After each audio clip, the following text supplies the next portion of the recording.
किया मुझे ये चाहने की आस ने तरा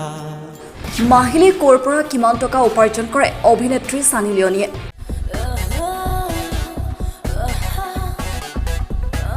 শুনিলে আচৰিত কৰি তুলিব আপোনাক অভিনেত্ৰী সানী লিঅ'নীৰ কোনো পৰিচয়ৰ ওপৰত নিৰ্ভৰ নহয় ছ'চিয়েল মিডিয়াত চৰ্চা চলি আছে সানীৰ আপুনি জানেনে সানী লিঅ'নীয়ে দ ঠাইৰ পৰা ডাঙৰ বহু উপাৰ্জন কৰে বহু ডাঙৰ ছবিত কাম কৰিছে সানী যিবোৰ আজি ছুপাৰ ডুপাৰ হিট বিগ বছৰ জৰিয়তে ভাৰতত সানী লিঅ'নীৰ লাইমলাইটত আহে যদিও জিচিমটো ছবিৰ জৰিয়তে ভৰি দিয়ে তেতিয়াৰ পৰাই বহুতো দূৰ আগবাঢ়িছে সানী লিঅ'নীয়ে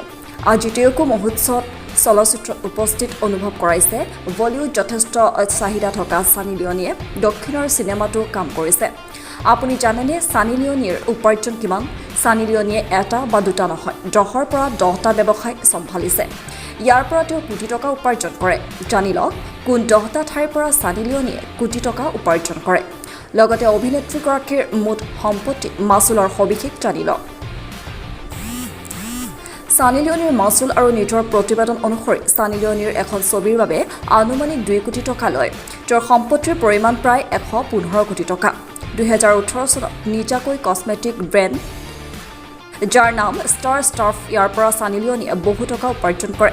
আপুনি জানেনে সানী লিঅ'নীয়ে অনলাইন গেমৰ মালিক এণ্ড্ৰইড ব্যৱহাৰকাৰীৰ বাবে ট্ৰেইনপট্টি নামৰ গেম মুকলি কৰিছে ইয়াৰ বাবেও তেওঁ গেম ডেভেলপমেণ্ট কোম্পানীৰ সৈতে অংশীদাৰ হৈছিল লগতে তেওঁ সুগন্ধি ব্ৰেণ্ডৰ মুকলি কৰিছিল কাপোৰৰ ব্যৱহাৰৰ লগতো তেখেত জড়িত আছিল